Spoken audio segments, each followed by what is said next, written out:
Do you ever feel like your heart is heavy? Your soul is calling out, but you don't know how to speak to Allah.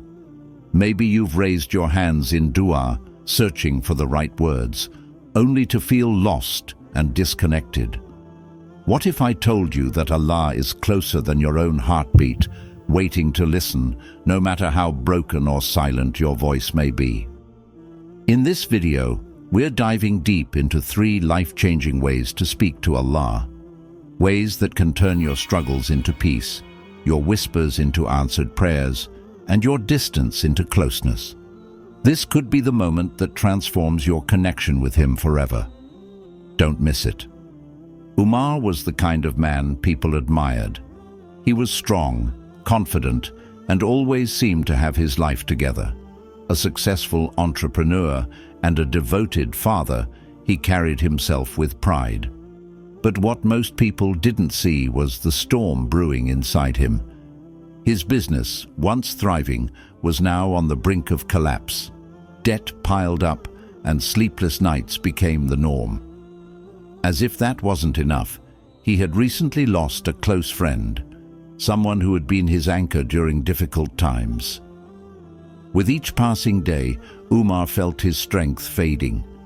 Late one night, he found himself pacing his dimly lit living room.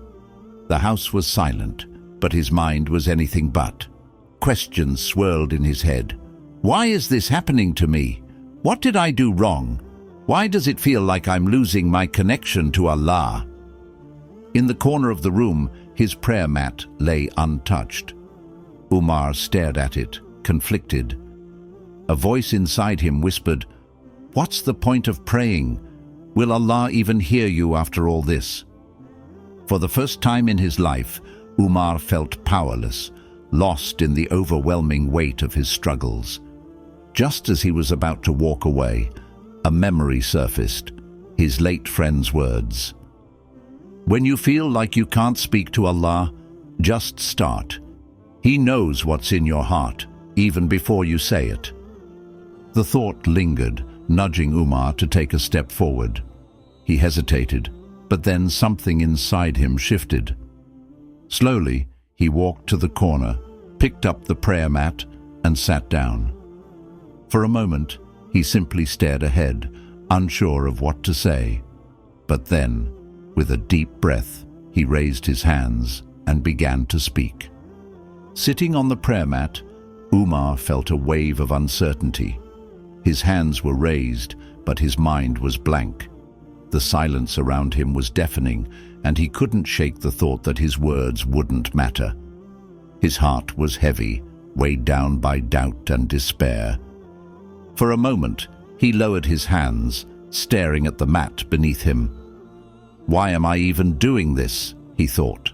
But then, his late friend's words echoed again in his mind. "Just start, even if the words don't come. Allah already knows what's in your heart." He closed his eyes, took a deep breath, and decided to let his heart take over. Slowly, he raised his hands again, this time without worrying about finding the perfect words. His voice trembled as he whispered, "Ya Allah, I don't know what to say. I feel lost, and I don't even know if I deserve your help." Tears began to stream down his face, but he didn't stop. For the first time in a long time, Umar spoke without holding back.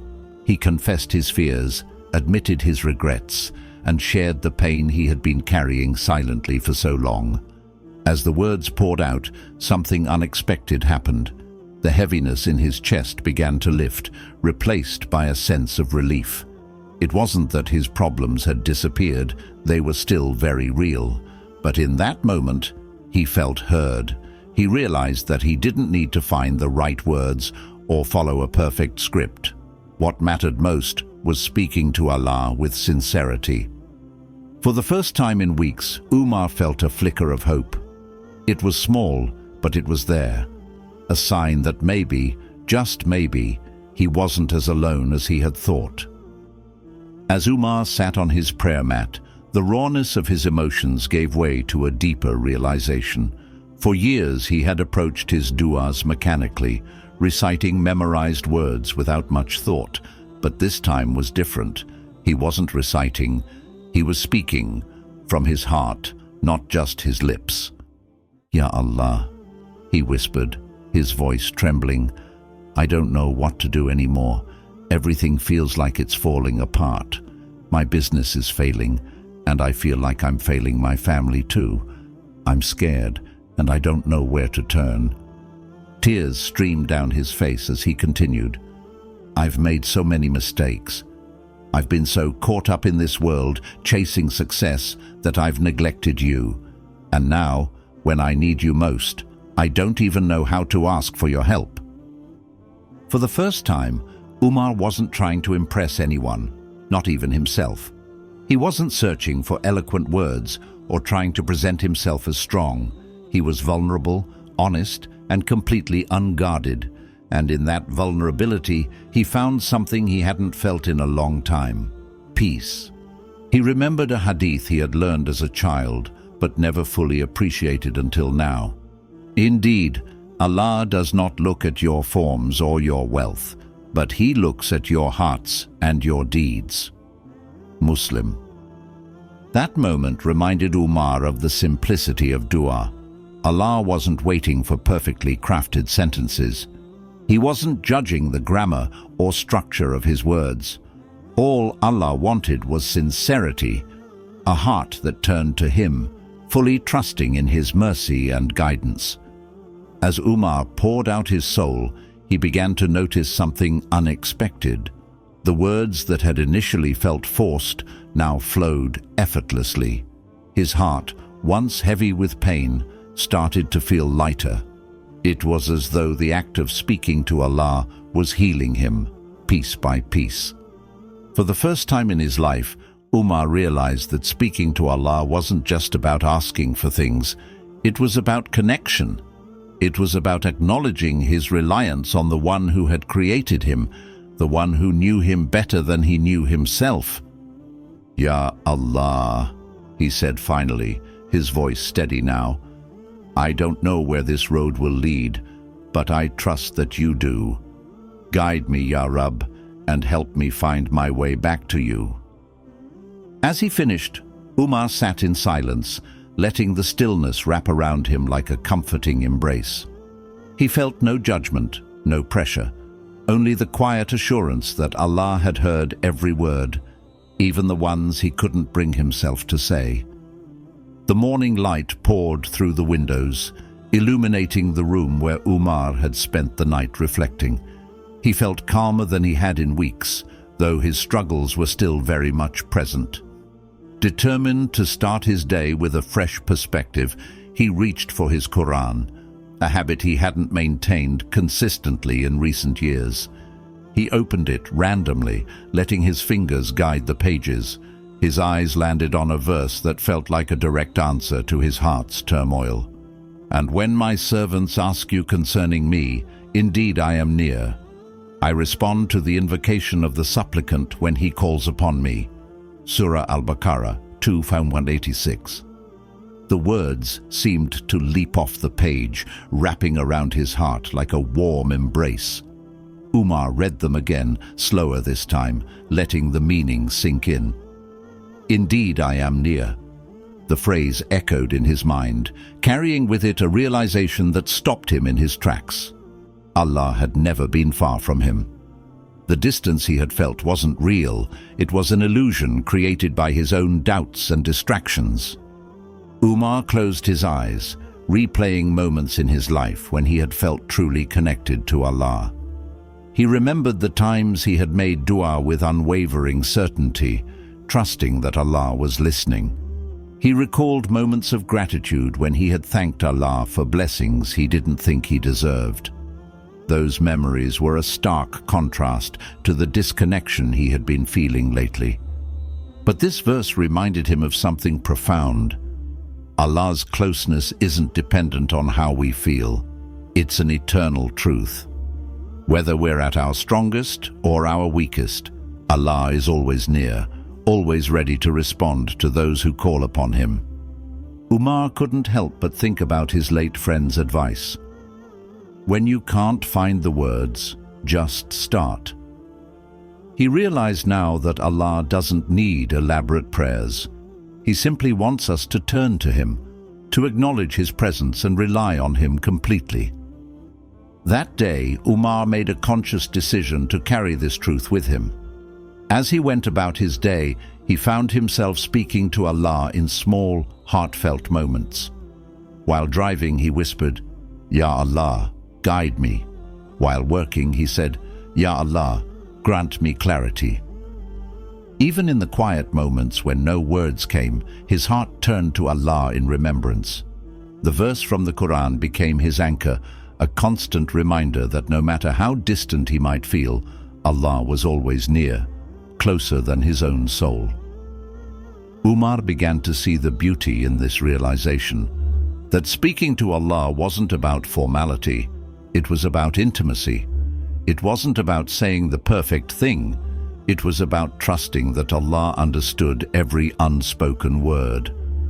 As the day ended, Umar found himself on the prayer mat again, this time with a heart full of hope. "Ya Allah," he whispered, "I know you've always been here. I was the one who turned away. Thank you for being near even when I forgot. Help me stay close to you." And as he finished his dua, Umar felt a profound sense of peace, knowing that Allah was listening, not just to his words, but to his heart. As days turned into weeks, Umar began to settle into a new rhythm. His troubles hadn't disappeared. His business was still struggling. His debts were still a looming reality, and the ache of losing his friend remained. But something inside him had shifted. The raw desperation he had once felt was now being replaced by a quiet sense of trust in Allah's plan. One evening, as Umar sat on his prayer mat, he decided to reflect on everything he was experiencing. He raised his hands to make dua, but paused for a moment. Instead of starting with requests or complaints, he whispered, "Alhamdulillah." It was a small word, but it carried a weight he hadn't appreciated before. Umar began to think of the things he still had, blessings that he had overlooked in the shadow of his struggles. He had a roof over his head, a family that loved him, and the strength to keep going. He had his health, his faith, and the ability to turn to Allah, even in his darkest moments. "Ya Allah," he began, his voice steady but filled with emotion. "Thank you for everything you've given me, for my family, for my breath, for the chance to try again tomorrow. I know I've been so focused on what's going wrong that I forgot to see what's still right. Forgive me for my ingratitude." Tears filled his eyes as he continued, "Ya Rabb, even these challenges are a blessing. They're teaching me to be patient, to rely on you, and to let go of what I can't control. Thank you for bringing me closer to you through these trials." As he reflected, Umar remembered a hadith of the Prophet Muhammad: "Whoever does not thank Allah for little will not thank Him for much." Ahmad. He realized that gratitude wasn't just about acknowledging blessings, it was about changing the way he viewed his life. Instead of seeing his struggles as burdens, he began to see them as opportunities for growth and purification. Each difficulty was a reminder to turn back to Allah, to trust in His wisdom, and to believe in His mercy. That night, Umar made a commitment to incorporate gratitude into his daily life. It started small, saying Alhamdulillah every morning when he woke up, thanking Allah for each meal, and pausing to appreciate the little moments of joy throughout the day. But over time, this practice began to transform him. One day, as he walked through a park with his family, Umar found himself smiling for no particular reason. The struggles in his life hadn't disappeared, but they no longer consumed him. He saw his children laughing as they chased each other, his wife holding his hand with quiet reassurance, and the beauty of the sun setting over the horizon. "Alhamdulillah," he said softly, his heart swelling with gratitude. In that moment, he realized that while life would always have its challenges, the blessings were always there too, if only he chose to see them. Through gratitude, Umar found a new kind of strength, It wasn't the strength to avoid hardship, but the strength to face it with a heart that trusted Allah completely. He discovered that even in the midst of pain, there was so much to be thankful for, and this gratitude became his anchor in life's storms. Weeks passed, and the heaviness that once consumed Umar began to lift. His problems hadn't magically disappeared, but his heart had changed. He had found a renewed connection with Allah, and that connection gave him the strength to face his challenges with a sense of peace and purpose he had never felt before. One evening, as Umar sat with his family after dinner, his eldest daughter asked, "Baba, why do you smile more now, even though things are still hard?" Her innocent question brought a tear to his eye. He looked at her and said, "Because I've learned that when we trust Allah, even the hardest days have blessings in them." That night, after his family had gone to bed, Umar sat down on his prayer mat once again. This time, there were no tears of desperation, no lingering doubts. Instead, he began his dua with a heart full of gratitude. "Ya Allah," he said, his voice steady and full of conviction, "thank you for every challenge you've given me. Through them, you've taught me patience, humility, and trust. Thank you for showing me that even when I feel lost, you are always near. Ya Rab, I don't know what the future holds, but I know that you hold it in your hands. Guide me, strengthen me, and let me always find my way back to you." As he sat in the quiet of the night, Umar reflected on how far he had come. The man who once felt disconnected and overwhelmed had been replaced by someone who saw life through a different lens. He no longer viewed his struggles as punishments, but as tests designed to bring him closer to Allah.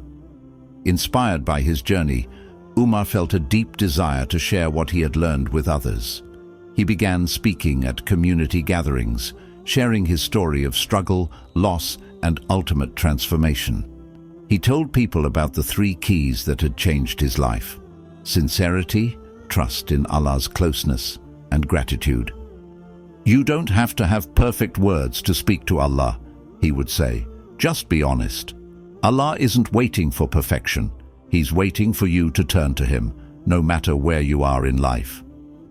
He spoke about how remembering Allah's closeness had given him hope, even in his darkest moments. He shared how gratitude had transformed his heart, teaching him to see blessings even in the midst of hardship. And as he spoke, he saw the same light of hope ignite in others' eyes that had once been rekindled in his own. One day, while walking through the park with his family, Umar noticed something that brought a smile to his face. Amid the barren patch of grass where a storm had uprooted trees weeks earlier, a small green sprout had emerged. It was tiny, but it was thriving, a symbol of renewal and resilience. He knelt beside his children and pointed to the sprout. "Do you see this?" he asked. "Even after the storm, life begins again. That's how Allah works in our lives. When we think everything is lost, He brings something new, something beautiful."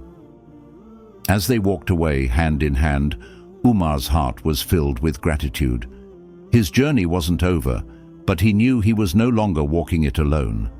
Every step was guided by Allah, every challenge was an opportunity to grow, and every dua was a reminder of the closeness of his Creator.